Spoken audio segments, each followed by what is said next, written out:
What is up, guys? Welcome back to another episode of Successfully Unsigned. DJ Overheat here. We got Patty G with us. Special guest today, Holden. His manager, J.E. We've got Robin in the building. Robin's the manager. See, this is why get her name wrong, though. This is why they look Patty similar. G does the interviews, because I screw it up every time. But we're here. We're back. Happy to have you with us, man. Thanks for making the trip. Absolutely. Thanks for having us. Yeah, man. Having a good weekend so far? Absolutely. Awesome. Yeah. It was sad. Is your mic on? I don't hear it. Damn it was off. Wow. Hello, everybody. They're starting off great. And you would think he was a producer. Yeah. Producer, manager. Got you.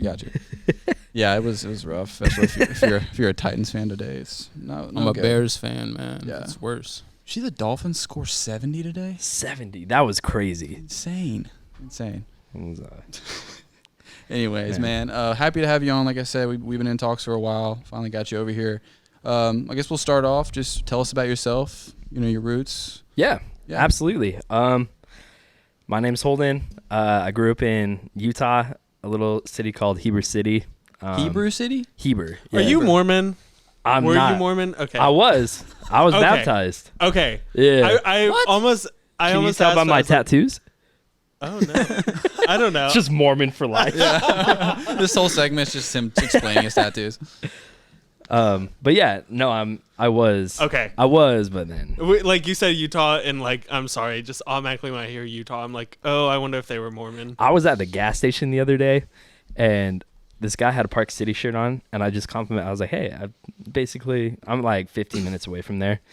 And the clerk, the gas station clerk, she, when it was my turn, the first thing she said, she goes, are there a lot of homosexuals in Utah? I was like, that was the most wild. There it is. Like, I'm just trying to pay for my stuff right now. Can I just go? The accent was The so complete heavy opposite too. of Mormon. Yeah. Sometimes It these was gas so station funny. attendants just be trying to have conversations with you, and I'm like, can I get 20 on 2? Yeah. I gotta go.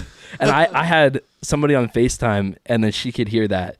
And she just like, her mouth opens up and was like trying not to laugh, but like, it was. Oh, Play the clip. Play the so clip. Play the clip. You're gay. yes. And there's our one and only Taylor appearance for the night. Yeah. No more talking about Yeah. Taylor now. That's crazy. You're the second guest we've had from Utah. No way. Yeah. Becca was from Utah, right? Oh, Yeah. that's right. She was. Yeah. I should have asked if she was Mormon. I don't think she is. I don't know. Becca, let us know Yeah. if you're watching this. Anyways, continue. From Utah. Yeah, I'm from Utah. I'm an R&B pop artist. Yeah, I mean, I live out here in Nashville now, but How long have you lived here? I'm officially moved out here in December. Okay, So, man. I'm Okay, pretty- so do you like Oh, I love living it. here? Okay. It's like every day I wake up a lot more happy. I try to tell all my good. friends too. I'm like, Nashville's the spot. Like all my friends that make music back home, Interesting. they're like, no man. It's do all you about- do you like miss the views of Utah though? Yes. Yeah, it's that's weird. what Becca said. It's weird when you go back home, like the mountains and everything, you forget how big they are. Because when you grow up, you're like, yeah, they're just mountains. But Right. then you come here, you don't see anything. Yeah. Yeah. And then it's just like, you have to break your neck looking up at them. Yeah. That's what I crazy. was saying. Like, I saw a TikTok where they're like, people really just walk out of Target and just see like all these like beautiful mountainscapes. Yeah. It's like I've never really been out west. So I'm like, Oh, it's dang, beautiful. that You must be gotta get out nice. there. That's really cool. No, yeah. And I like Heber City is like a bowl of mountains. We have this mountain called Mount Timpanogos. And it's like one of the biggest ones. Wow. Man. I thought you were laughing or something. No. Like, I just. What's wrong with Mount Timpanogos? Timpanogos. It sounds like a condition. I'm like, I'm just like, oh my goodness. No, it's rumored though that the reason why it looks like a girl is laying down. You guys should look this up after. But it's Please. rumored that like an Indian girl back when all that was going on, she jumped off the mountain and the mountain grew into her. Wow. So it's crazy. It's like Moana. A little bit. Kind of, yeah. Is there one called scoliosis too? And it's just What? Mount Oh my Scoliosis. Okay, so you're out on Mount tub of nuggets or whatever. Yeah, Tub of nuggets. Mount. And That's a mountain I want to be on. what about that mountain Please. inspired you to start doing music? Oh, absolutely Bring nothing. it back. It is just a mountain.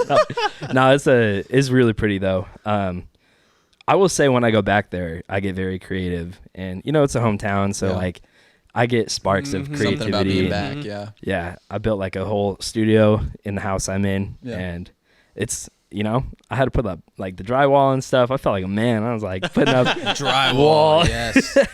But yeah, no, it's really cool to be back and forth. We've played a lot of shows out there. Yeah. And got some, pretty big turnouts. And I mean, I started when I was 18. I dropped my first song, Been On. I flew to Chicago and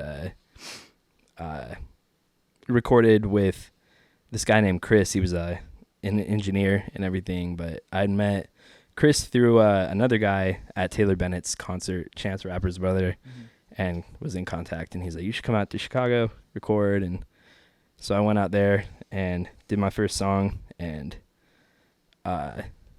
you know what? Actually, Been On is not my first song. We were talking about this earlier. It was called The Doors Closing was my first song. And I have the file. It was so bad. Not good. But it's growth, man. It is, growth. It's how you measure growth. Yeah, exactly. So I put that on sometimes to make sure. Yeah. That's where you came from. But did you get to meet Chance? I didn't get to meet Chance, no. Lame. Yeah.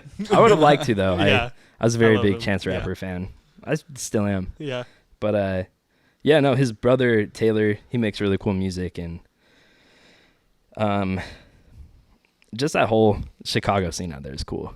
Yeah. So did you live there, or were you just visiting for a long I was period just of time? out there for like a week and a half to record, but and got kidnapped. You're from Chicago, no right? biggie. Yeah, I'm from Chicago. Yeah. Did you ever get kidnapped in Chicago? No, I've never. I was smart enough not to. He wouldn't have gotten kidnapped if he had some brains up underneath that hair. Honestly, though, that's me. Like, I am so naive, and like, I once like drove home to my apartment at like 4 a.m. and this guy was like, "Hey, can you take me home?" I was like, "Yeah, sure." And bro. My phone was dead. I was in my glow-in-the-dark Halloween pajamas. Oh, man. And I took this man home to the sketchiest motel in Murfreesboro. And he was just chilling at your apartment or what? So he was like outside of the apartment, and he's like, yeah, my brother, like I was visiting my brother, and I called an Uber like an hour ago, but they're still not here. And he was like, would you mind taking me home? Like, I'll pay you. I was like, no, you don't have to pay me. I'll take you home. And then as I get in the car, I'm like, oh, this is a really bad idea. And he was a big dude. Like, he easily could have murdered me. Could have been a torture chamber. You're like, somewhere. What's your name? He goes, Jeffrey. Nope. Get out. Yeah. So then when I like, when he was like, yeah, turn here, I was like, oh, this is like the sketchiest motel in Murfreesboro. And I was like, this is where I die. Like, this is the end. And they're going to find me in my glow-in-the-dark Halloween pajamas. But they'll find you, though. They sure. will find me. You'll be sticking out for sure. Yeah. We have a heat signature. This guy anywhere. Just what is this coming up through the dirt. Yeah. Oh my God. So maybe I should stay away from Chicago, too. No, Chicago's fine, man. I feel like Chicago's really all right. No, as long as you have some pretty much common sense and stuff. Yeah, I need to go. Right. I need to go with someone who does have common sense to keep me out of those situations. It really, it's not too bad, but yeah, there's definitely places that you do not want to be at past the wrong hour. Yeah, right? I will say though, Chicago is like the most pretty city I've ever been to. Like very clean. Okay. I might be the only person to ever say that. Dude, I loved water, it. like... It was awesome, and I mean, I lived in like Santa Cruz, but like San Francisco area, and. He's from Utah, and he likes Chicago the most. He likes flat stuff and buildings. I love flat stuff and buildings. All right. Anyways, Chicago. But yeah, no. I'm glad you're here with us today. I am too. And by the way, guys, had briefly discussed how he got kidnapped, but I got kidnapped this yeah, it happens. That needs so to be the safe out thumbnail. there. Yeah. That needs to be the Honestly, thumbnail that's of the this. title of the I got episode, kidnapped in Chicago. Yeah, and we'll make like one of those like fake YouTube story time thumbnails where you're like have bruises all over you. I'm down. I'm down. Holden's turning you guys into clickbait. Oh yeah, Hey, we need it. yeah. Honestly, But yeah, so yeah, I started out doing album covers for people. I did one for Lil Yachty when I was like 16. that's 17. so cool. That's so And so- cool. I can't get over that. Yeah, it was pretty cool. I enjoyed doing it, but then I would produce for people as well. And then, you know, people who would come in, I was just like, I could be doing this, and I wanted to do it. I was just too nervous to do it in high school. Right. But, you know, I grew up listening to a lot of, my mom was like huge influence for, I mean, she played a lot of country. Taylor Swift, that was our thing for a while. But then I wasn't gonna hit it, do it. You're gay. Yep. No, but we would listen to a lot of people. Like, she's just really inspired me to do stuff, and my brother too. Yeah. I was kind of telling you all that he was on tour right now with All American Rejects, and Goodness. Love worked them. with like They're Stevie still Wonder. touring. That's insane. Yeah, One Republic, Yeah. Foreigner. Foreigner. Oh yeah. That's crazy. No, it was dope. Like, I got to meet Lou Graham and have a conversation about this album that we just, you know, Wow. we put out. Are we telling him? Yeah, no, I think this is gonna come out after the record comes out. Yeah, yeah. probably, or Okay, something like so we worked on a 80s synth pop record, and it's a light side, dark side. And when I put out the light side, I talked to Lou Graham, and he just gave me some like insights about stuff, and it was That's really cool. so cool. Oh my goodness, that's crazy. And Kenny Loggins too. That was dope. What?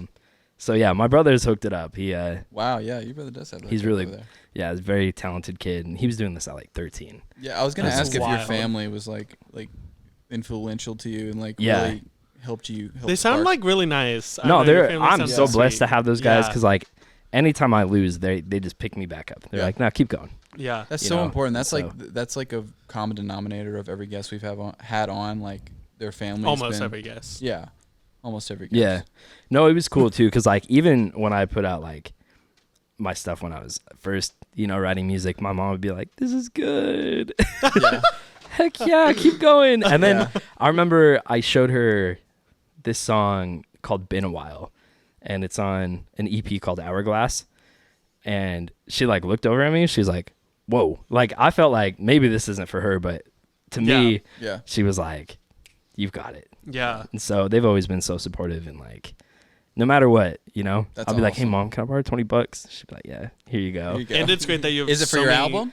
Yes. Here you You go. have so many like connections to your brother. That's Yeah, so cool. no, exactly. And so I think that's what, you know, he set the example of like showing what you can do, Yeah. and he's living his dream. And that's our dream is like, he's going to be our sound guy and we're going to go on tour. Like That's we've always awesome. wanted to do that. So yeah, flash forward to, you know, now I'm in Nashville and working at Dark Horse, where I met Justin. Yeah. We have a project that we were working on in November. I flew out before I moved out here, and I was touring studios around here, and Justin was actually the guy who gave me the tour. And then we exchanged contact, and he was like, "Yo, I got this beat tape." So I checked it out, and I loved him. I was like, "Dang, this guy is like amazing at sampling." I've Right. never met like, you know, obviously Kanye and all them, but like somebody who's just one of the homies just like can put any record on Yeah. and just sample anything or make anything is crazy.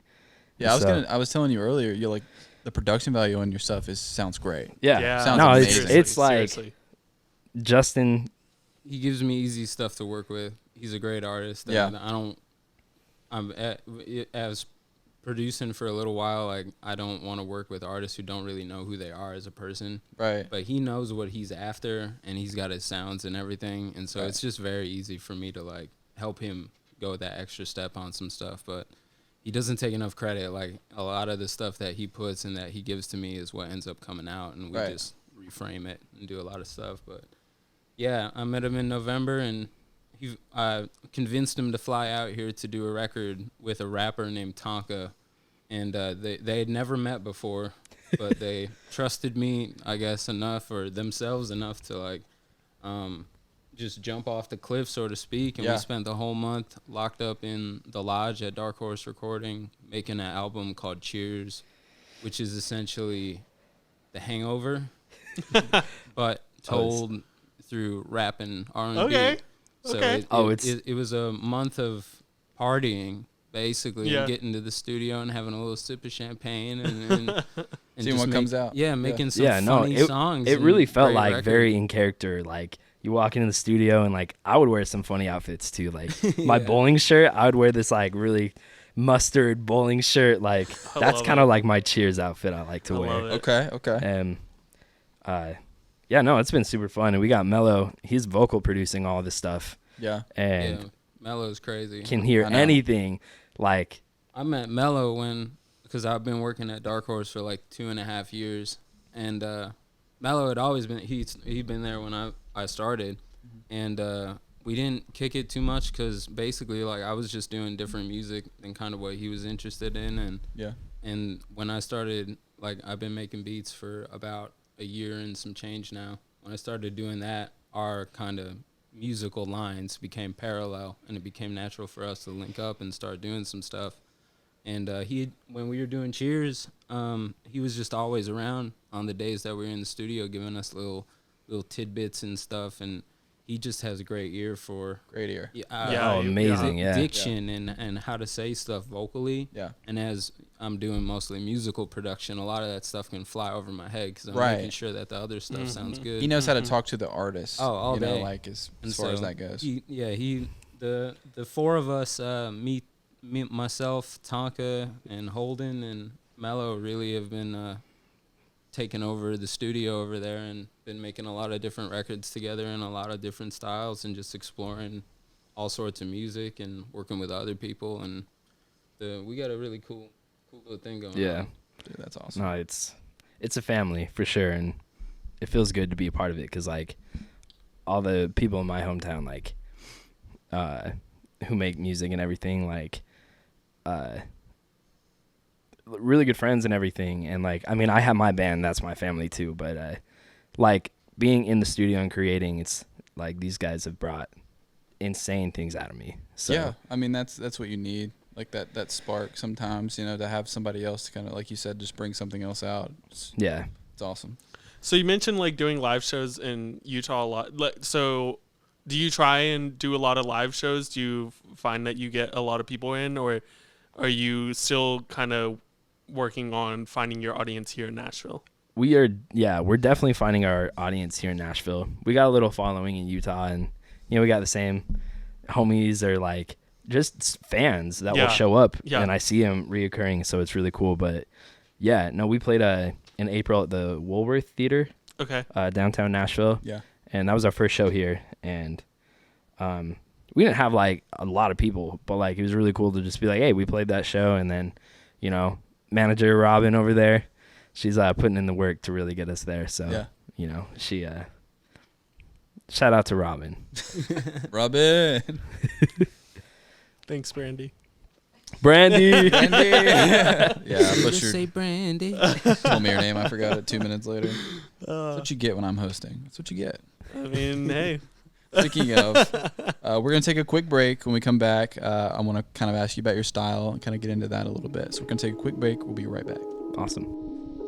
What's up, guys? Here to remind you to follow us everywhere. Facebook, TikTok, Instagram, Facebook. If you're older and still use Facebook, if you don't have Spotify, you can follow us on Apple Podcasts at Successfully Unsigned. That's at Successfully Unsigned. Making a lot of moves, guys. You don't want to miss out. Subscribe to the YouTube. Hit the bell to get all the notifications, all the things. And always, we appreciate you and enjoy the rest of this one. All right, guys, we are back here with Holden and his producer, J.E. We talked a little bit in the first segment about kind of how he got started, how he came to Nashville, some of the stuff he's working on at Dark Horse. This segment, I kind of want to talk about, like, your style. I was listening to some of your stuff, and, like, I kind of got sort of like the like a Weekend type vibe from Yeah. some of it. Yeah, for sure. Yeah. Uh-oh. I don't know if that was intentional or not. No, that's amazing for me. Okay. Yeah, I was gonna ask like what do you describe your genre and your style as? That's a hard one because I have a lot of different things, that's not out yet. Mhm. So, I mean, right now it's definitely pop R&B. Yeah. Definitely more leaning towards the pop side, but Yeah. for this new record that came out in July, Duality of Man, it's a very happy, lovey, just feel good, love pop songs. Right. And which you would think that was like the easiest stuff to make, but like it's really hard to not come off cheesy Yes. and still hit it, Yeah. So I really liked it. I like. Well, first off, we were talking about the album, and I was saying it makes so much sense that you did that you used to work on album art because your album art for every album is top tier. But Yes. especially that one, I really loved it with like Thank the hands you. and everything. And is that actually your body floating in the album? So yeah, no, I work with this guy. His name's Joey. He's a tattoo artist now too, and he's just amazing. He's like one of the best artists I've ever worked with. Yeah. We went to high school together and did a couple things here and there for me, and then the album cover Diverge is when we collabed. I was like, hey, do you want to do like an album cover? Mm-hmm. I was like, sure, man. So we spent like forever designing it, and I give him a vision and he just does it. So he did Diverge and then Duality Man, and It's then, so cool. we have a backside of this album. We call it the Dark Side. Okay, yeah.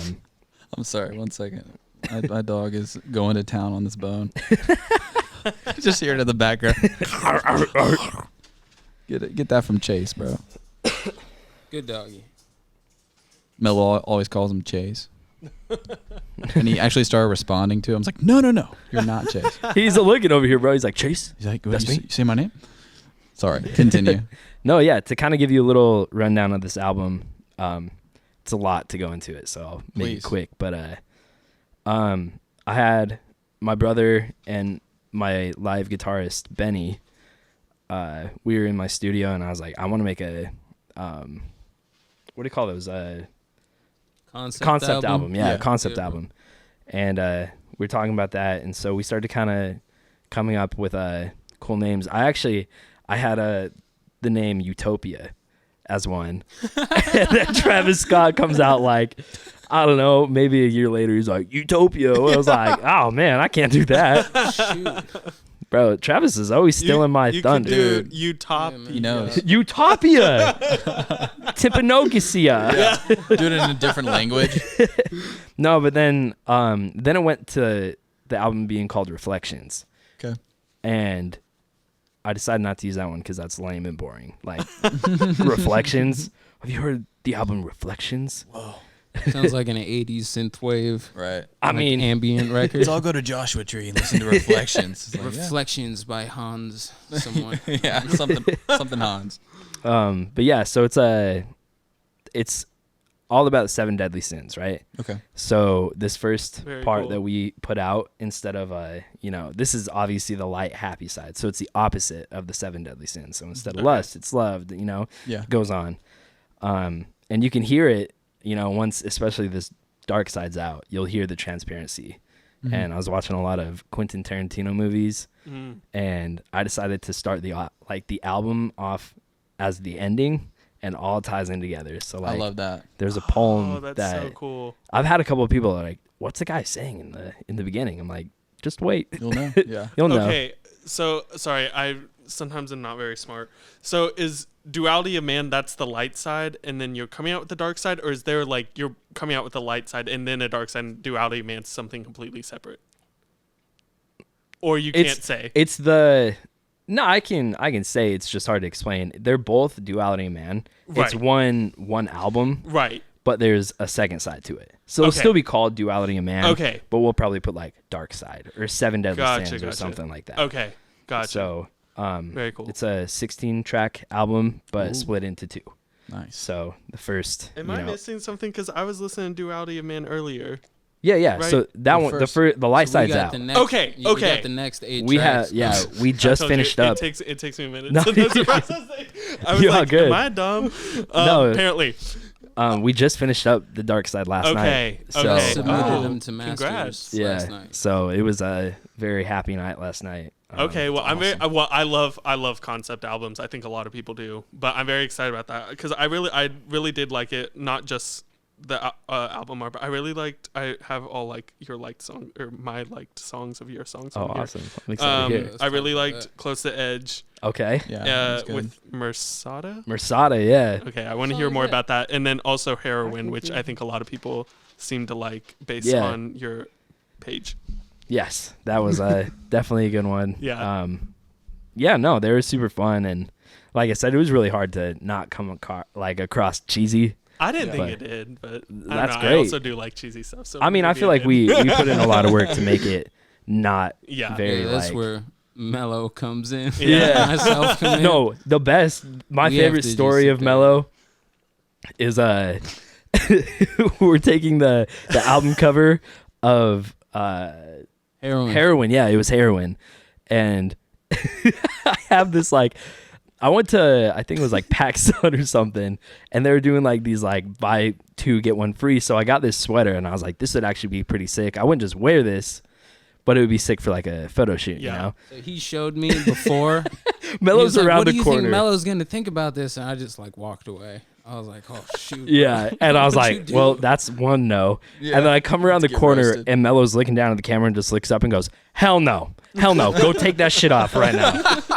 My bad, sorry. No, you're fine. Go take that ish off right now. And so, It was that what Yeah. you end up wearing, that like bright yeah, colored so vest? I take it off. I'm Uh-huh. like, okay, Yeah. you know. Oh, And then we take some photos, and then we go to it was downtown. It was just on the grass and stuff. Yeah. And Mello looks at me and goes, I'm gonna tell you this one time only. You can put that sweater back on, but just because it'll look cool in the grass. And David, then- I'm sending you a picture so that people can see it. Oh, let me not have Lana Del Rey playing in the background. no, that's okay. I love Lana. Oh, I just saw her live. She was so good. Oh man, I was trying to go to Yeah. that concert. A lot of people were out there. Yeah, I got very lucky on going. Yeah, I love this sweater. I mean, that's something I would actually wear, but as you can tell, Not around Mello. I You wear a won't lot of wear- bright Oh, colors. yeah, bro. You'd be wearing that know around Mello. He roasted you. I know he roasted you This for is that. oh wait, yeah, I literally just sent it to you. Oh You my can see it. goodness. I think it's a fun sweater. Yeah. Nah, he just had the best interest. You know, Yeah. I can't be wearing that. He's in a coma from the roast in this picture. He's just I was like, oh man. I was like, Justin, give me a cigarette so I look a little better. right. It's you had mentioned like his Spotify, some of the songs on there. Like I think it's funny I guess the what do you call it, the description of like what did you make the description on here? It literally says it's a smile-inducing, head-bobbing, emotional ride. I did not make that. No? Somebody else did. I was that, gonna yeah. ask how accurate do you think that is with? Oh, it's very accurate Yeah? for this album, but we'll the have to light change side, it. yeah. We'll have to change it Yeah. for sure. Smile-inducing, head-bobbing, emotional ride. I was like, Sinful wow. inducing.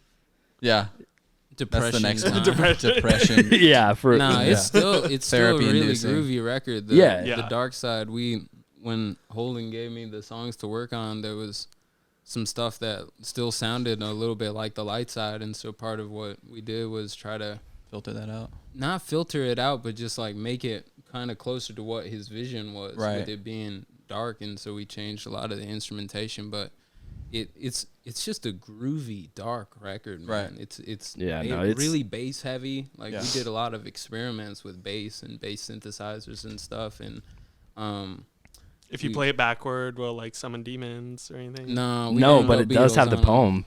If you play the outro backward, or the outro is the intro, but it's flipped. Oh, So the poem shows up. Okay, that's And so, so cool. it's a whole loop. That's And so That's cool. awesome. That's so the cool. light side. I will say that was the other thing. So I went through your whole discography, and even in your like early days or whatever of your albums, what I really appreciate about it, I love when albums like genuinely are continuous, where like the song ends and it's the It can same go into the- yeah. yeah. I don't know Transitions the, for like, yeah, albums transition, are- there we go. Yeah. The seamless transitions it was- are like, oh, they're so good, and you literally have been doing it for years, and Yeah. I love that you do it for every album. It's not just like, oh, I'm gonna do it for this album, but not this one. Yeah, no, I take albums very serious. Yeah, like, yeah. It's Like continuity is like a huge part of like what Yes, makes an album yeah. an album. So Well, and the other thing that I really appreciate is that like you as a small artist have a lot of albums, whereas I feel like a lot of small artists, which understandably so, have a lot of, you know, singles or EPs.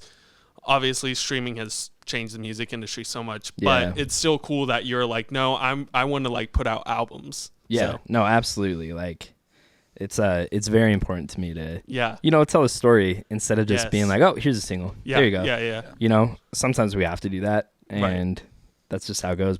And there's nothing wrong with singles. no, But there's something different, and I think you can attest to this. Like, completing an album is one of the best. It's like having almost a child. Yeah. As weird as that sounds, Oh, yeah. it's like you have this thing that you haven't shown anybody yet, yeah. and it's hard to let it go sometimes, because like post-album depression is a real thing, because you're like, I didn't even think of that. it's tough, because Oh my like goodness, yeah. you've been working on this thing for so long, and then you let it out, and then you don't go listen to it. Right. Like, Yeah. I mean, sometimes you do, but Yeah. like Yeah. it's not like for you anymore. It's for somebody else. Yeah. The studio time was the therapy sessions. Right. Yeah. That was for you. Then you let it go. Like a And then- snapshot in time. Yeah, and then you have to go through other emotions to get a new project, or you know, so That's awesome. it's crazy. So what's your process like? Like, do you guys sit down and throw beats around first, or do you come up with a concept and then kind of like frame the beats around that, or what's your process like? For like, I mean, Not just for his stuff. yeah, We Justin do and I have other like stuff, but another project together. Right. We'll get into that. we're gonna have 4 albums together by probably the end of this year. Yeah. Wow. Oh wow. Yeah. That's 2 continuity. of them are his solo stuff, and then we did a psychedelic rock project together. We did 6 songs in a week. Yeah, we drove and out to then- Chicago, and Cheers is the name of the album with Tonka, which I mentioned a little bit earlier. Yeah. But I got to clear samples for that because all my stuff's like sampled off the Right. vinyl. from Right. my Oh, beats. okay, Ooh, okay. Yeah. So I got to clear samples and do all that. But his stuff, I don't know. You can kind of talk about it, but he Yeah. does a lot of the production himself, and will basically give me a pretty much finished idea, and then see kind of how I can put a little bit more Yeah. sauce on it. Right. Something Okay. Like that. So, yeah, this last project, I was in Utah and decided to write it. This has been like a 2-year process. Like this Okay. album's been in the, you know, Yeah. the future for 2 years. So I wrote a lot of these songs. And the way I did it was, I mean, just being alone in my studio, and whether it's finding samples or chords or whatever it is, Yeah. and then writing. But yeah, so I usually will get like a full, like a skeleton project, really, you know, and then bring it back to Justin, and then Justin does his magic on it, and you know, then we sit down and talk about it, where he's like, okay, well, how do you want this to feel? Why is this like this?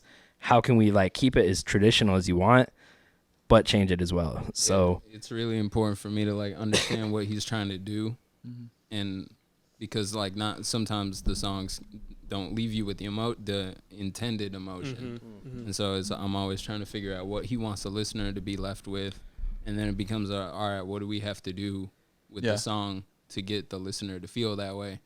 And it can be any, like, I'm just a sounds guy, so anything from drum machines to real drums to bass guitar and guitars and synthesizers, and it just is all fair game at that point. And we restructure some stuff and sit on some stuff for a while and show a lot of people at the studio stuff and see what hits and what doesn't hit. Right. And, That's important. yeah. But we really just listen for everything. And this project, like I mentioned, I thought when he brought me the raw stuff, I thought it had a little too many shades of happiness and stuff radiating over from the light side. So we took a lot of time to, like, the light side has lots of strings on it, lots of like orchestral stuff on it. So this time I decided, like, we're going to make the strings less prominent, but we're going to add a saxophone, which I think is like darker and a little sexier sounding. Oh yeah. For the dark side. That's and awesome. we have bigger, more lively drums on the light side, and the dark side is a little bit more kind of trappy drums and a little more subdued drum machine style. And Okay. the light side, this has been the point of contention for the last little while in the studio, but the light side had, nice amounts of reverbs and stuff on the vocals. And so for the dark side, I completely took away all of his reverb, except for big effect kind of reverb where like the vocal would just spray out over the top of the mix. And I think that forced him to think more about his voice and, get the best possible vocal takes that he could get. So Yeah, no, I'm definitely. as a producer, I'm trying to balance the line between having the artist hate me and love me just enough to where I can push them in the direction that I think that they can go. But honestly, what I love about like your music and everything is that you're so detail oriented, and like obviously the people you work with are very detail oriented as well, and so we wouldn't be getting, and so we wouldn't be getting away with anything without these two. Like, I have so much respect and love for these guys. Like to sit here the last 3 weeks to work on a project that's like not your solo project and be in the studio every day, 8 a.m. Like every single day, these guys didn't miss one time. It wasn't like, hey, actually, I just don't feel it. Right. It was like, okay, we're all going, cool. Let's get it. Yeah. And that's so important as an artist, and like something we really try and stress on the show is that like if you're gonna go for this, like you got to go for it. No, you can't absolutely. just do it halfway. So it's really cool to hear like how much process you're putting into each of your songs. And I went halfway on some projects where I could have done better, and I've had a lot of people tell me like I think one time Mello was saying like you're coachable, like you can be coached on this, like you'll listen. And I used to not. I was stubborn as hell, and I wouldn't take people's advice or like and be like, no, this is my project. And then I had an opportunity to work with Doug Parkins. I always talk about it. These guys are probably so sick of the story, but he was Green Day's front of house engineer from their first tour to American Idiot, and he's like really tight with them, and like he just like I grew up listening to Green Day, and so who didn't? You're right, yeah. And so it was really cool to just be able to be like, oh man, he was the one that put a lot of this stuff down, and he had stories and everything. So I worked up enough courage to be like, hey, would you master my album?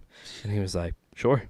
And so that's wild. That's crazy. And I gave it to him, and he listened to the first track and goes, you're not done. Take it back.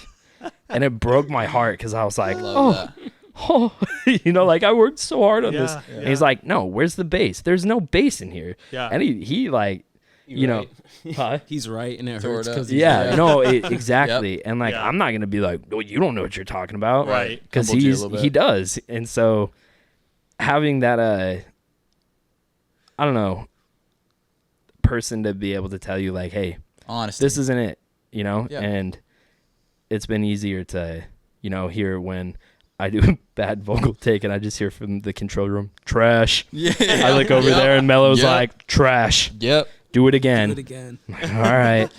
Or when you're like really excited about one, he's like, you got better. And you're like, no, exactly though. But that's the thing. That's why these albums are so good, is because Justin and the Mello, they don't let good enough happen.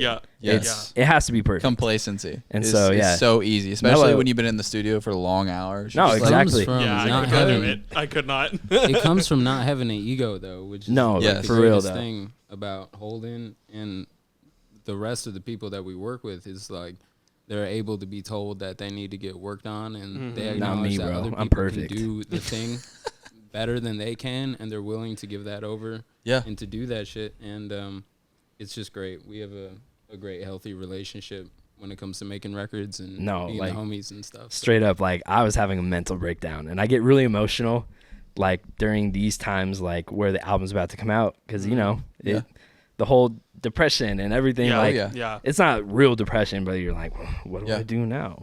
But we've worked so hard on this one now that like I slept in today. I was like, I don't need to be up. I don't have to do anything. My work is done. But like I'm having to come apart in the studio, and Mello's like, bro, what's going on? And just talked to me for like probably 2 hours. That's and just was like, hey, you got it, keep going.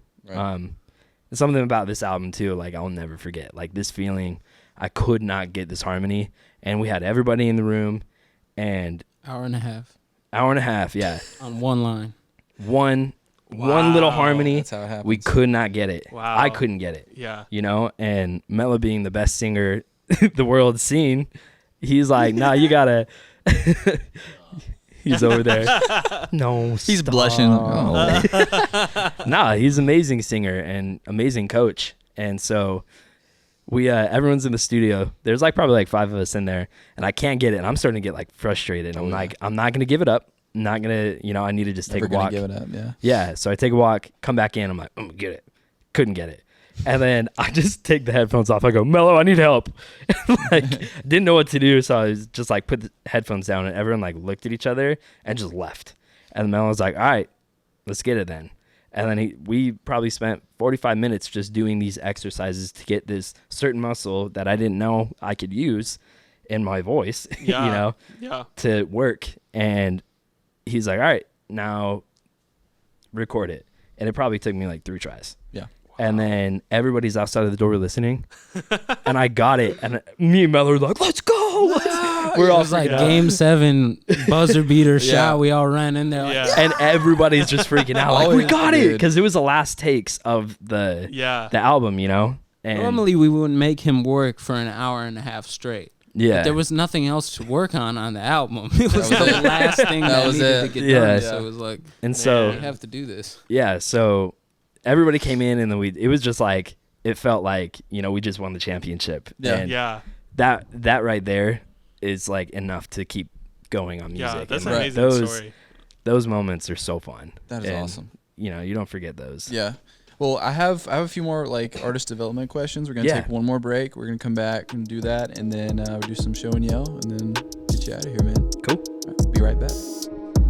What's up, guys? Here to remind you to follow us everywhere: Facebook, TikTok, Instagram. Facebook, if you're older and still use Facebook. If you don't have Spotify, you can follow us on Apple Podcasts at Successfully Unsigned. That's at Successfully Unsigned.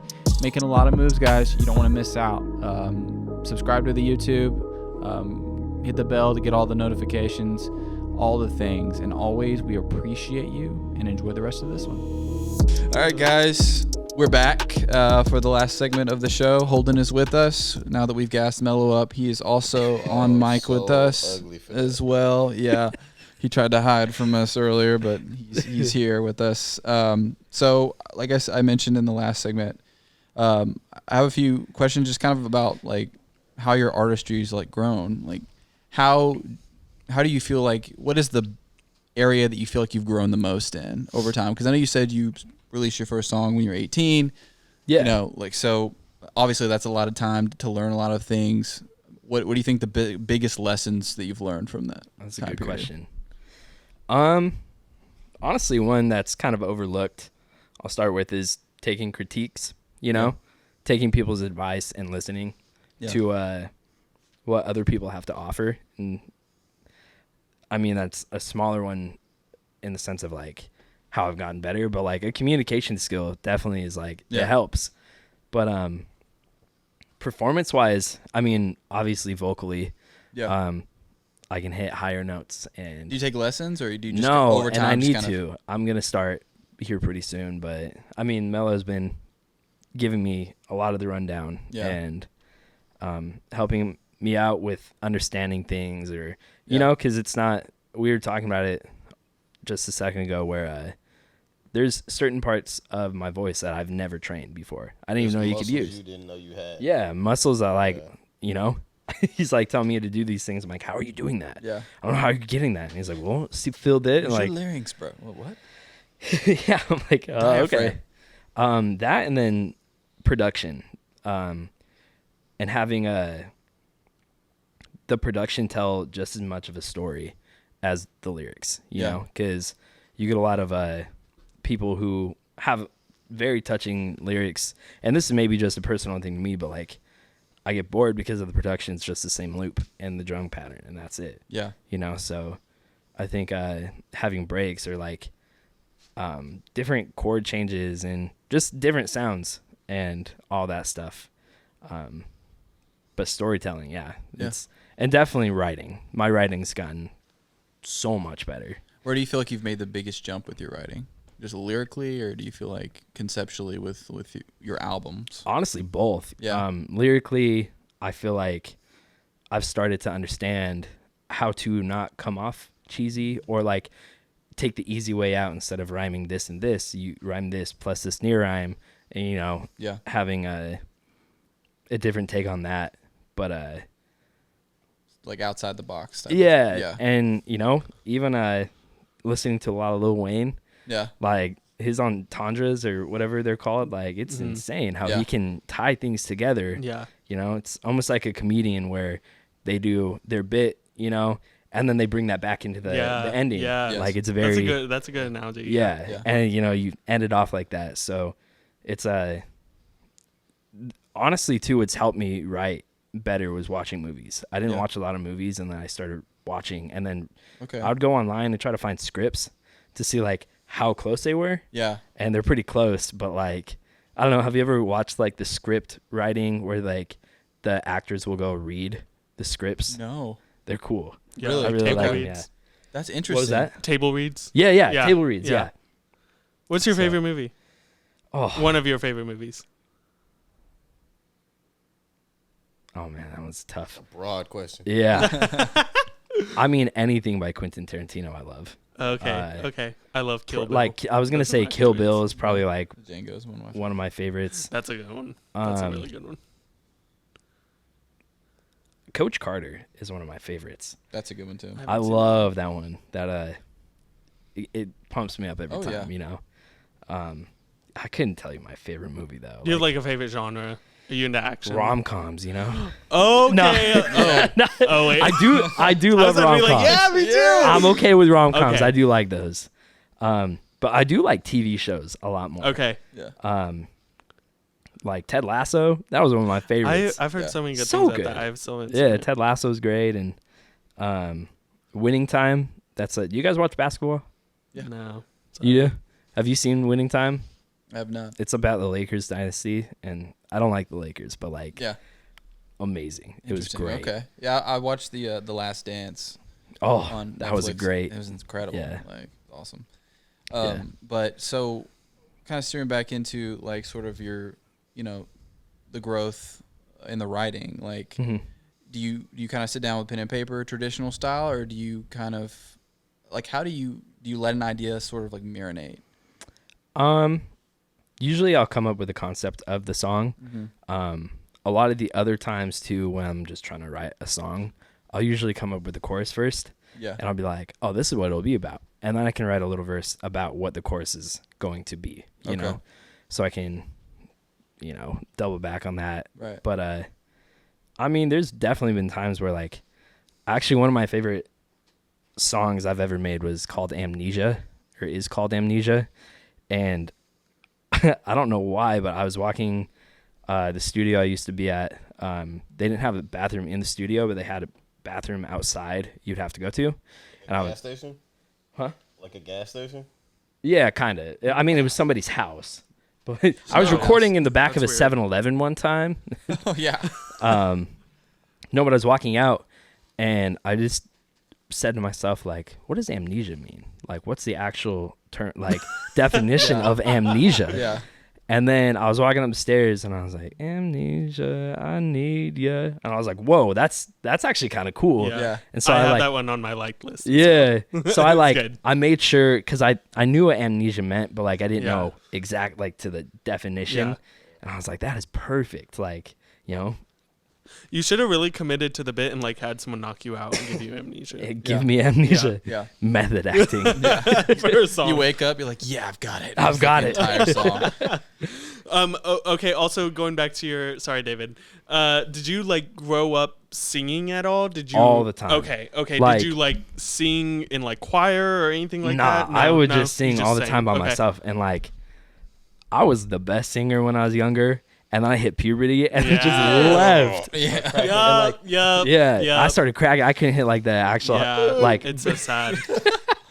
What no, happened? like I was so inspired by Jackson 5 and Bruno Mars. Bruno Mars was Yeah. my guy. Yeah. Like I always sang his albums all the time. In fact, one time I'm on a plane with my mom. I'm like probably 12, maybe 11. And she's trying to get me to sing Bruno Mars to this lady on the plane. I'm like, I'm not singing Bruno Mars She's on trying the to have plane. like a viral moment. Yeah. You decided to stand up and sing for the whole plane. Yeah, I should have just gone an intercom. I love I when catch a grenade for you. Don't say that on the plane. she's in the Oh, background. you're right. She's doing the background. I love when moms are like your biggest cheerleader. It's No, awesome. straight up. It's And my awesome. mom is. My mom's Yeah. the biggest cheerleader. Bro, She's I always. love your mom, bro. She's the Yeah, best, she dude. sounds She, sweet. Chill, bro. And I think the thing that I like about her the most is how much of a cheerleader she is for you, and how Straight in up, your though. corner and supportive. Like, dude, Yes. all of she's this. willing to go in the booth. We got her. She's in the background, just yeah. She's doing No, like the we hype. straight up, No. yeah. We were having her do a line, but I have a picture of her. I saw it today. I was like, oh man, I forgot about that. But yeah, no, she's like the biggest cheerleader. Like I wouldn't be on this couch without my mom and Yeah. brother and my sister, all of Literally. them. But like, you know, like I said, my mom's always been supporting me. That's awesome, Where man. So cool. she understands how much it means to me. Yeah. And you know, I would do anything for music, and it's not to get money, and she sees that, but Yeah. she sees the potential of me buying her a house, you know. That's not why she supports it, but Right. Yes, it is. she's like, you better hurry up. But no, it's like she sees how much it means to me, and it's not just Yeah. to get rich and famous. It's, Right. It's not just kind of like, oh, okay, you know, like Yeah. it's actual support, you know. Yeah, no, and Which is refreshing. all the time. So she's very, very big country I guess country music listener. But then So I started she's loving Nashville. Oh yeah. Yeah. No, Yeah. it's cool. She loves it, but she I would like make her listen to my music. We'll just check these out, you know. Yeah. And then next thing I know, she's singing Drake all the time, bro. I love it. Hey, But yeah. she's like, "Hey, put John Mayer on or put Frank Ocean on." I'm like, "All right, I got you, mom. Can do. Yeah. I'll do that." We'll have to bleep out John Mayer. Oh no. Do we not like John Mayer? No, I he lo- literally I has a love him. tattoo of John Mayer's guitar. Oh, is that it? Yeah. Oh man. It's pretty Played cool. live in What's LA. your favorite album? I go back and forth. Like I'm supposed to say Continuum, but You're supposed to. yeah, I love. But that's how you know Continuum. you're a true John Mayer fan. is Yeah, Heavier if you Things, don't. dude, is probably my favorite. Amazing. Love Yeah. Heavier Things, I but What'd you say? Room for Squares. Room for is- Squares yeah. is great. Yeah. Yeah. Why can't I think of? Don't tell me it.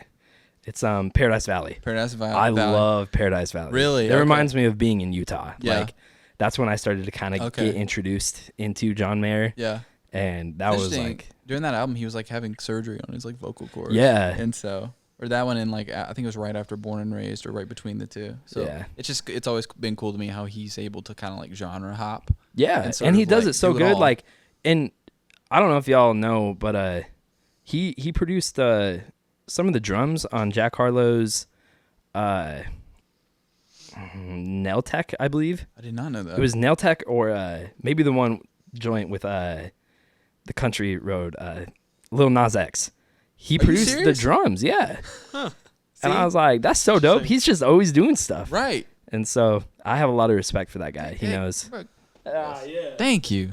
Everyone's been hating on me for liking John Mayer. It's No, like, John oh, Mayer's it. he's a bad boyfriend. And you're like, but he's what? His So is music's everybody good. else who dated Taylor Swift.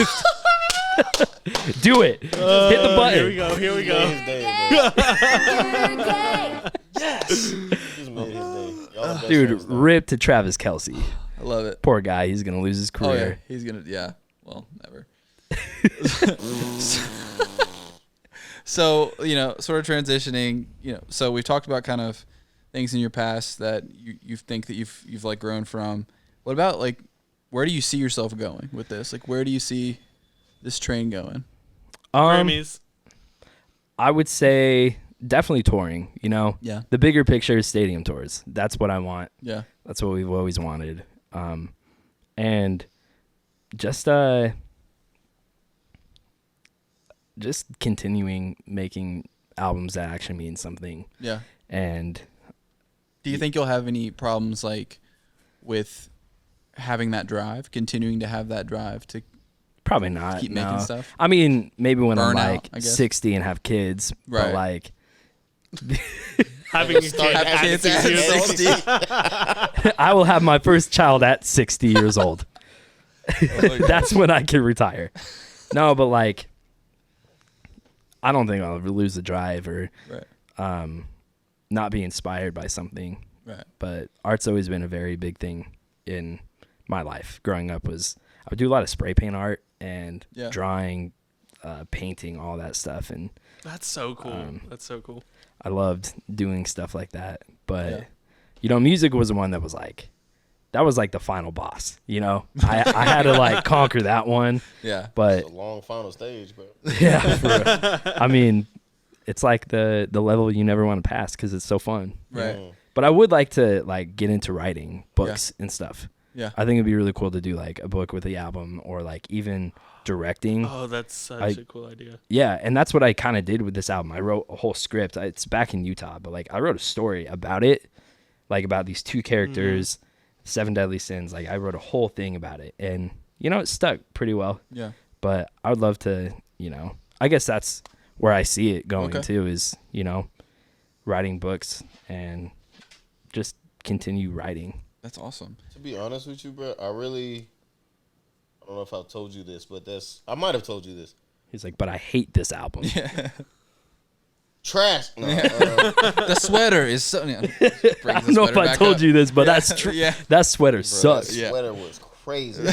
I was like, It blinded me. he's like, dude, take it off. Yeah. all right. No, It what's up? works right now, but I feel like I don't know if I told you this, but it's one of the things I admire about you the most is a thing that a lot of people don't have, especially people that do art, and it's that you are willing to live into your imagination. Yeah. I feel like one of the most paralyzing thing as an artist is, maybe it's just me, but you see the thing and then you're like, I can do that. Or you'll be like, nah, I can't do that. But I feel like the most successful artists are the people that don't even know what that I can't do that switch is. Like, it doesn't exist. Yeah. Sometimes I struggle with it where I'm like, it might be a little too lofty. You know what I'm saying? But I feel like the people that don't know what lofty is, they're just like, that's cool, I'm gonna do that. Like, you're one of those people. You made me And blush it's like- over here, man. You're one of those people that just you just have. It's like a kid. Yeah, no, I like, get oh, that though. That's This how is cool. I'm this today. I'm gonna assume this role today, and you just do it. It's not a matter of can I or how can I. It's, hey, we're doing this today. Even some days I'm like, bro, you gotta chill, bro. You're doing too much, bro. You can't just walk up and slap a police officer. Like, he's like, bro, There's no loft when. bro, I didn't like your shoes. I'm like, fam. No, man, I appreciate Nah, that. Like you're one of those people, bro.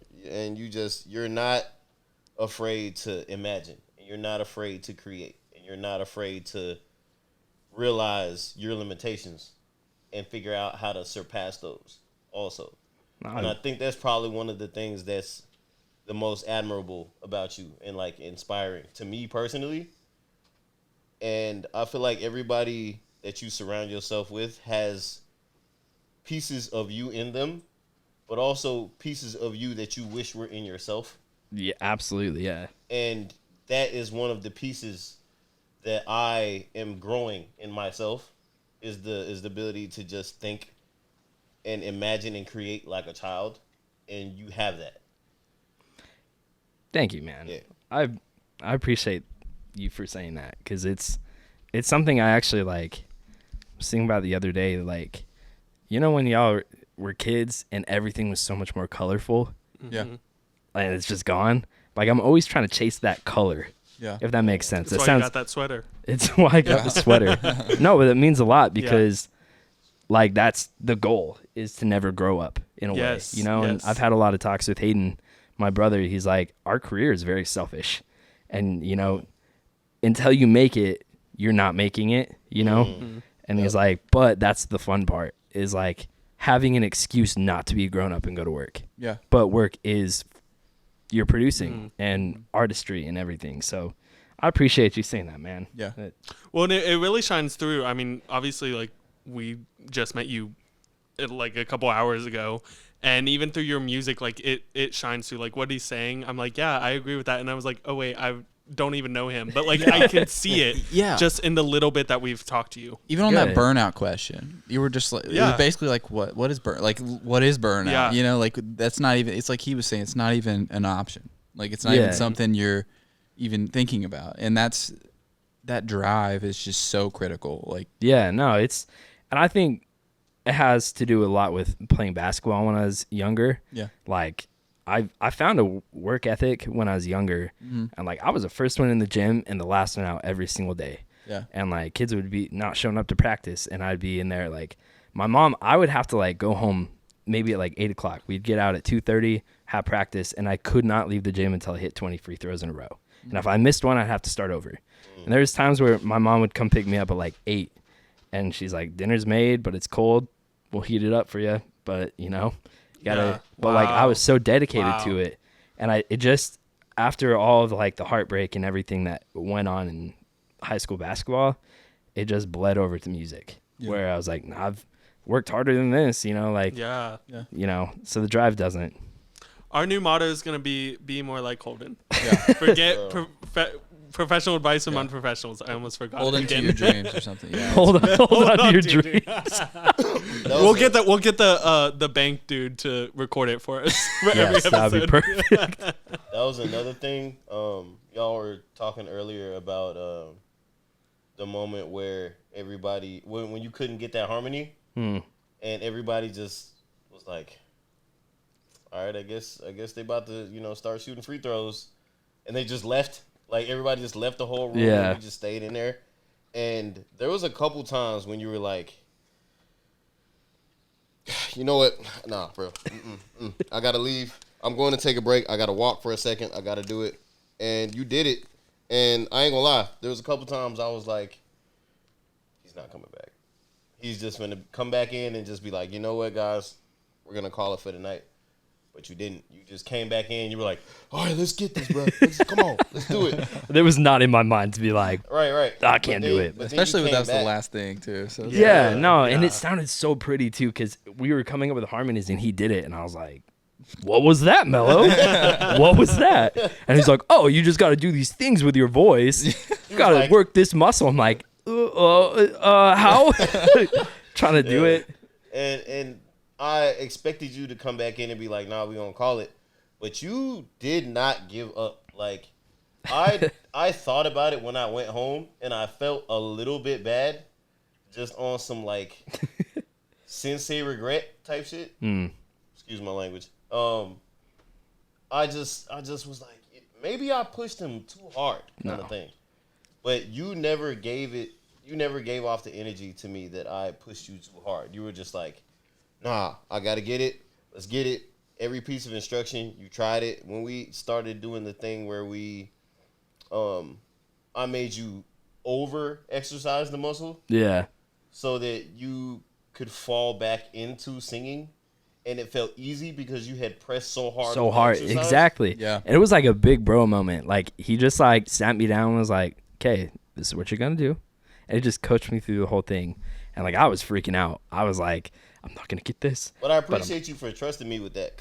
No, I trust you and Justin with my life. Like, y'all could be holding me off a cliff, and I'd be like, they're not going to drop me. They're fine. Yeah, I mean, put that to the test with him earlier, and I was getting that smoke detector. I was literally, guys, I was on a chair with, like, not holding on to anything, getting this smoke detector that was beeping off my ceiling, and Mello was literally holding my shirt. So yes, he was so shaky. He was like holding on to the top of the inside of the door. I was like, bro, just let go. Just let go. Like, I got you. He was like, no, okay, yes. No, it's really like that's how it feels though. In the albums, like I went to sleep a couple times because I just trusted him. It wasn't like, oh man, I hope they don't mess this up. Like, I was just like, I'll kick back because this is not my time to shine. Right. Like, this is y'all's. Y'all got it, and. Yeah, came back in, bro, and you just you delivered so well, and the fact that you were diligent enough to not quit was probably one of the most admirable moments I've ever seen from you. And I see a lot of those. So I was just like, this is crazy. Like, there was no moment of I'm gonna break. There was no moment of I'm gonna give up. There was no moment of this is too much for me. It was easily like, you know what? Let's just keep going. Let's just keep going. And time was not a factor either. Everybody else walked out the room, and we just stayed. We stayed on this one line for an hour and a half. Do you want to know? Can I ask what it was?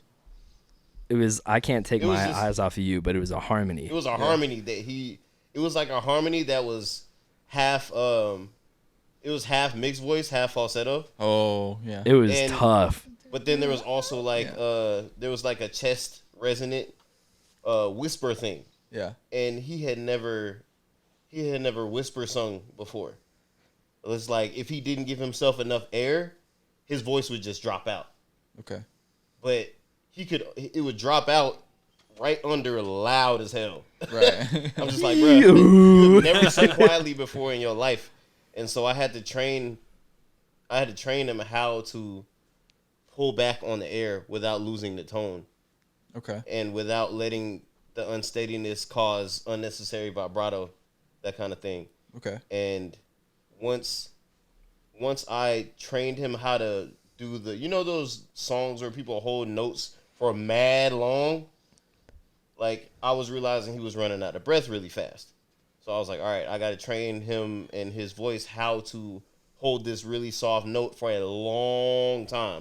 So I had him hold it like 3 times as long as necessary, multiple times for a while, and then For like 45 minutes. Yeah. I was just doing these. Just breathing. one breath. 45 I'm minutes. gonna say. Once he held it for like 3 times long as necessary, I was like, all right, cool. Now sing the line. And the line is like 1/3 of that time. And so it was easy at that point. It happened. Mr. Miyagi, dude. I tricked him into getting it, and then it was just easy. And That's wow. No. 3 tries, and he had it, and everybody just, once he got it, everybody just heard it and exploded back in the room like, bro, Let's go. The relocation. Yeah. bro. But No, straight up. You know, I deleted like the trash out of my folder because I was coming. So everything. Yeah. You know, it's all of it. It was all trash. No, you know how many vocal takes we took for that one time? Oh, it was still in there? Like, It was in there. I counted even though them. you like, Well, I didn't count them. I just put them all in a section to see how many vocal takes. how many was it, bro? 406. 406 times. 406 No, you redos, didn't. bro. 406 times singing one note. Why did I not know that, bro? 406. It was crazy. I did. Yeah, I was expecting like, I don't know. I thought you were gonna be like, Maybe a hunch. I was Maybe. not When I tell expecting. you, we that. went No. over this same line. It was and over and over and over and like 400. it was Oh my insane. goodness. Wow. But That's dedication. I love that dedication. studio Once a again, better be more singer, like though. Holden. Yeah. Another one. Fact. Yeah. No, it was so funny too because I had the computer right by me. I just kept like delete, Yeah. and it was just like, okay, do it, delete, do it, delete. But it But was it got to the point where, this is when I knew you had grown. It got to the point where there were things that you were doing a little bit wrong that I had told you about before. And it got to the point where you recognized it yourself. Yep. And you started recognizing all the little nuances. No, that exactly. were That's what I'm wrong. saying. And so I just, eventually I wasn't saying anything anymore. You were Yeah. just catching it and doing it yourself. Yeah. Wow.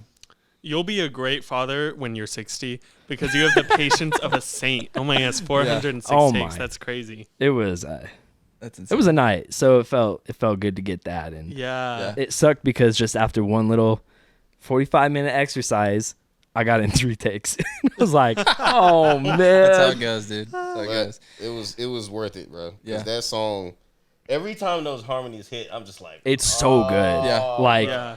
it's the section of that song. Right. You'll definitely have to like make a post or something about it and like Yeah. how like so people know. The people have to know. Yes. this Like battle. this is more than just a harmony. Yeah. No, really though, it's Yeah. Yeah. it was a night. Yeah. Oh my goodness. Well, I have one final question for you before we get the show and get you out of here. Yeah, yeah.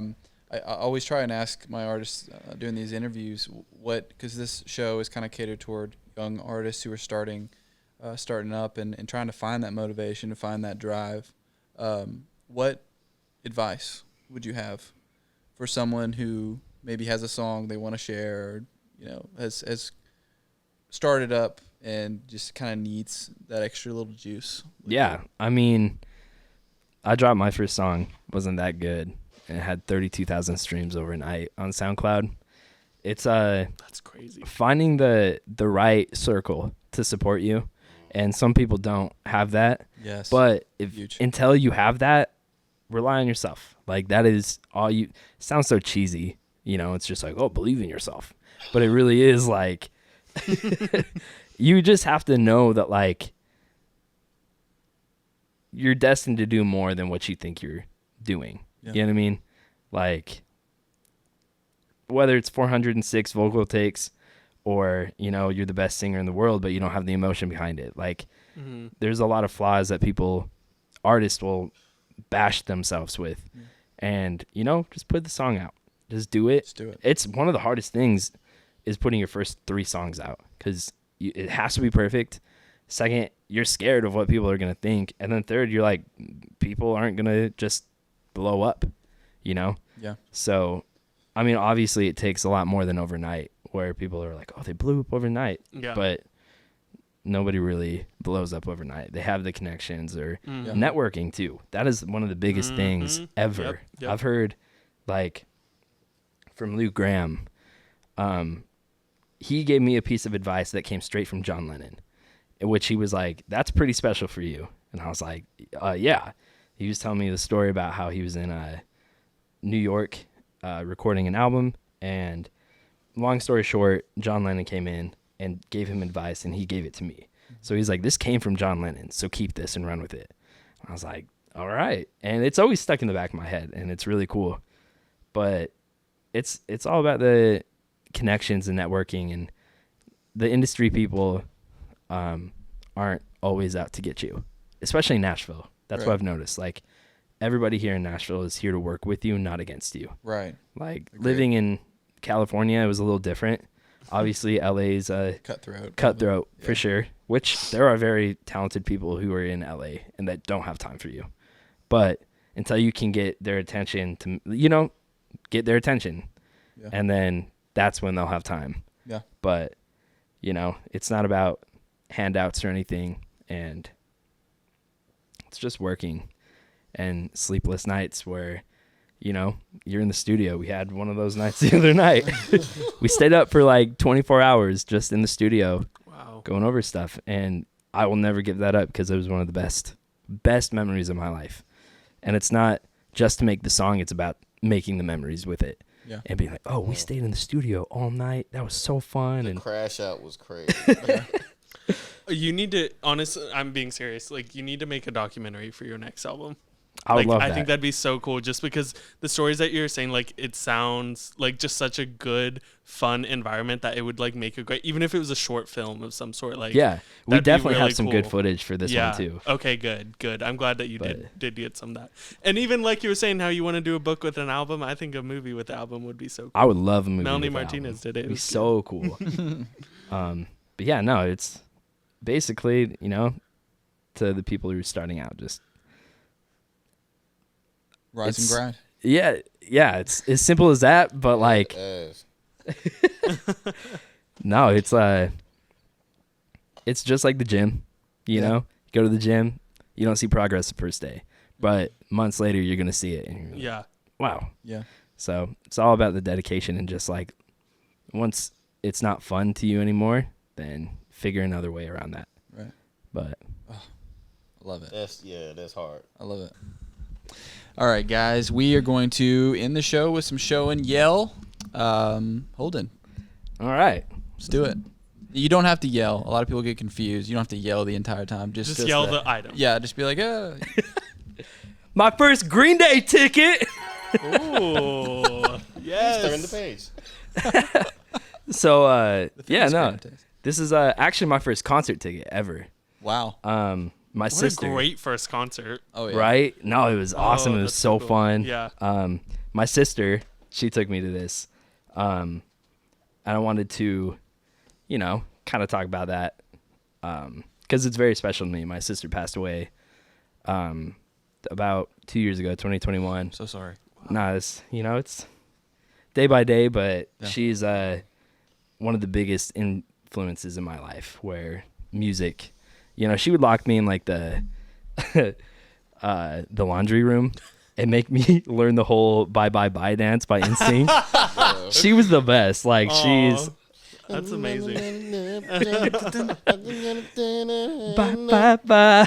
Like, no, and she would always like, our mom would go to work, so she'd turn MTV on, and we would get to watch like the music videos and stuff. And like, I gotta learn who Kanye was through her. She put me on actually to the College Dropout. The very first song I heard of Kanye was Through the Wire. And Okay. that will always be my favorite Kanye song. Yeah. Like, it just hit so different. When you're a kid too, and you have your favorite song. Right. It was that and Bye Bye Bye. And so, It's amazing. no, but yeah, she surprised me with Green Day tickets one day, and I think I was probably like 6 or 7 years old, Wow. and just it was a surreal moment, and I will never forget it. Like, that was the happiest place I'd been. Yeah. And because we grew up listening to Green Day, and that was like, she would always go to all the Green Day concerts, and she took me, my brother, and my mom, and it was That's just, so sweet. oh my gosh. so Little much did you fun. know later on the Green Day engineer would be like, Exactly. try again. Trash. Like, trash, bro. I'm never listening to Green Day again. I'm done. Yeah. No, but like, it's I framed it because it wasn't just because she'd passed away. Like, she introduced me to music. She was the one who exposed me to basketball and the music. Like, everything I love in life is what she showed me. Do you have And any so- songs about her? I do. They're not released. Okay. But yeah, no, I've definitely wrote a couple. And Yeah. I was just I mean, talking. it's nice to have even as like a personal thing. Yeah, no, exactly. I was having this conversation last night in the studio, and it's hard. I'll put a song out about that stuff, Mhm. but I'm sure it takes a while. it to does. Yeah, be in it a definitely place does. Where you're like, And you don't want people to be like, "Oh, just gotta stream a song because of that."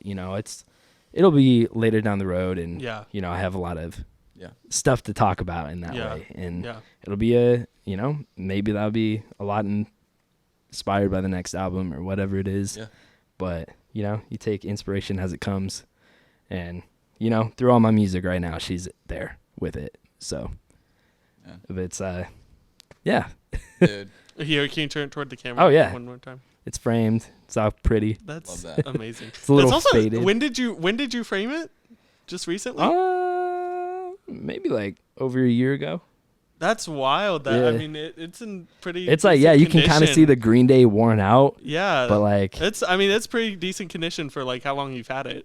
yeah, Damn. no, it's yeah, And even at like 6 years old, you knew I got to keep this. yes. I love And that. all my tickets, like my first basketball game I had. and, Oh really? Oh, that's so Um, cool. yeah, a bunch of them, but yeah. So this is Dude. my show and yell. dude, I love it. That Hold might on. be my favorite show and yell. I know. I was just It's a thinking really that. good one. It's so good. Man, Sorry to all our other artists, but Yeah. yeah. man.